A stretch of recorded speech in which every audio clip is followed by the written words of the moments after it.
श्री राम जय जय राम।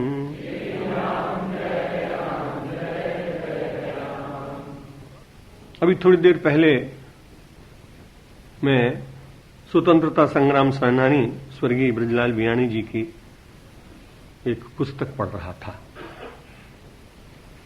और उसमें एक पहला जो वाक्य पढ़ा, शायद उसका नाम आनंद कानन है, तो उसको पढ़ते समय जो पहली पंक्ति लगी वो बहुत अच्छी लगी। उसमें लिखा है कि स्वतंत्रता जीवन है और स्वतंत्र जीवन एक भार है। अब लोग उसको सोचेंगे भार का मतलब कोई बोझा, लेकिन भार का मतलब कि स्वतंत्र जीवन, भार का मतलब उत्तरदायित्व पूर्ण, उत्तरदायित्व का बोध कराने वाला है।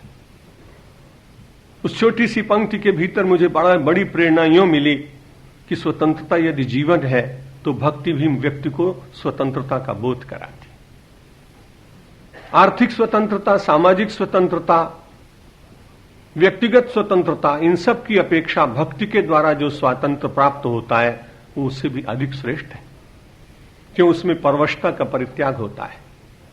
दुनिया में जहां जहां भी दासता है वो किसी परवशता के कारण है।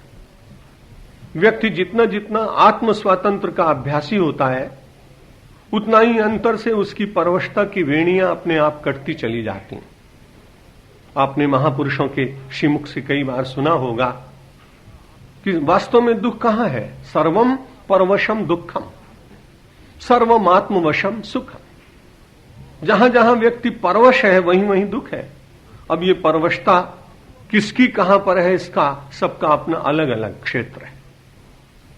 किसी व्यक्ति की परवशता वृत्तियों के द्वारा है कि अमुक व्यक्ति यदि उपस्थित नहीं होगा तो मेरा काम कैसे चलेगा।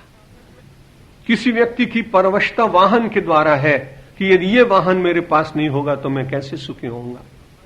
किसी व्यक्ति की परवशता आभूषणों में, किसी व्यक्ति की परवशता, क्षमा कीजिए, भोजनशाला में है कि उसे यदि वो वस्तु नहीं मिलेगी तो उसका पूरा भोजन भले ही हो, लेकिन वो न मिलने के कारण वो अपने को उतना प्रसन्न अनुभव नहीं करेगा।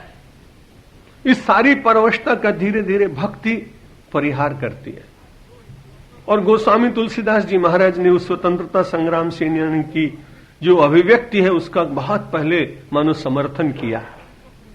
भक्ति स्वतंत्र सकल सुख खानी और बिनु सत्संग न पाऊं प्राणी। रामचरितमानस तो विश्वकोश है।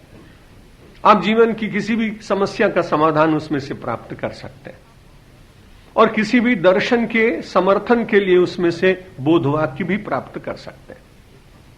वास्तव में स्वतंत्रता यदि जीवन है तो भक्ति उस स्वतंत्र जीवन का समर्थन करती है और परवशता से व्यक्ति को मुक्ति की ओर धीरे धीरे ले जाती है।